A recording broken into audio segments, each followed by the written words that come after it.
Hello बच्चों, let's read the question. Here assertion and region based question is given. Assertion is kerosene having higher refractive index is optically denser than water.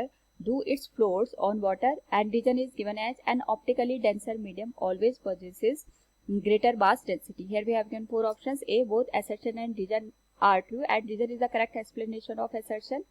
B, both assertion and region are true, but region is not the correct explanation of assertion.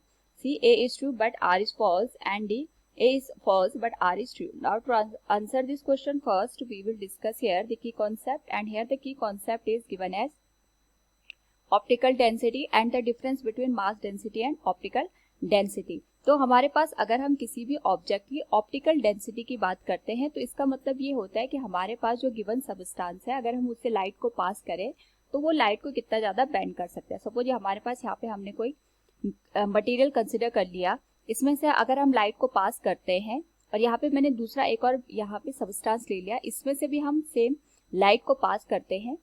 अगर हम दोनों में यहाँ पे light के bend होने की tendency को देखते हैं तो हमारे पास जो फर्स्ट हमने यहाँ पे फिगर लिया है उसके कंपैरिजन में सेकंड में जो लाइट यहाँ पे बेंड हो रही है वो ज़्यादा बेंड हो रही है. तो हम ये कहेंगे कि हमारे पास जो सेकंड सब्सटेंस है इसकी ऑप्टिकल डेंसिटी ज़्यादा होगी as compare to the first one, क्योंकि इस केस में हमें ये देखना होता है कि लाइट हमारे पास कितनी ज़्यादा बेंड हो रही है. जितनी ज़्यादा लाइट बेंड होगी ऑप्टिकल डेंसिटी उतनी ज़्यादा कंसिडर की जाएगी.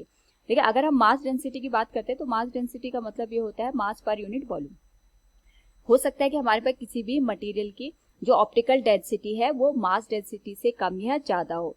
अगर हमारे पास मास डेंसिटी ज़्यादा है तो इसका मतलब ये नहीं है कि हमारे पास वहाँ पे उस पर्टिकुलर मटेरियल की ऑप्टिक भी ज़्यादा होगी या उस पर्टिकुलर मटेरियल की लाइट को बेंड करने की टेंडेंसी भी ज़्यादा होगी. इसी का यूज करके हम इस क्वेश्चन को यहाँ पे सॉल्व करते हैं. तो क्वेश्चन में दे रखा है kerosene having higher refractive index is optically denser than water though it floats on water.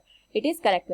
हमारे पास सपोज ये वाटर हमने कंसिडर कर लिया है यहाँ पे किसी भी कंटेनर में, और अगर हम इसमें यहाँ पे केरोसिन को इसमें डाल देते हैं तो हमारे पास जो केरोसिन है वो इसमें फ्लोट करता है. इसका मतलब यहाँ पे जो केरोसिन ऑयल है इसकी जो डेंसिटी है, मास डेंसिटी है, ये हमारे पास यहाँ पे कम है as compare to the water.